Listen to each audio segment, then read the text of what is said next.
Sir இது dead end sir. நீயா ஏன் டெட்ன்னு சொல்ற? ஓ, வழி இருக்க சொல்ற. சார் இந்த இடத்துல எப்படி சார் இவ்வளவு கூட்டம்?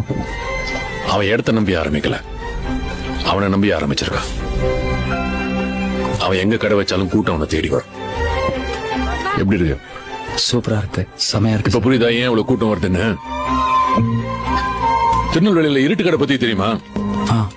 தெரியும் சார். ஒரு காலத்துல கோயில் எதிர்த்தாப்புல கரண்டே இல்லாம இருட்டுல ஆரம்பிச்சது, அதனாலதான் பேர் இருட்டு கடை. ஆனா இப்ப கோயில் எங்க இருக்குன்னு கேட்டா இருட்டு கடைக்கு எதிர்க்க இருக்குன்னு சொல்லுவாங்க. ஒருத்தன் நினைச்சா தன் திறமையால ஒரு லேண்ட்மார்க்கே மாத்த முடியும்ன்றதுக்கு அது உதாரணம். ஒரு பொருள் அங்க மட்டும்தான் கிடைக்கும்னா அது எங்க இருந்தாலும் கூட்டம் தானா தேடி வரும். இந்த மாதிரி பூவை தேடிதான் எப்ப வண்டு வரும், வண்டை தேடி பூ போவாது. அதான் இயற்கை.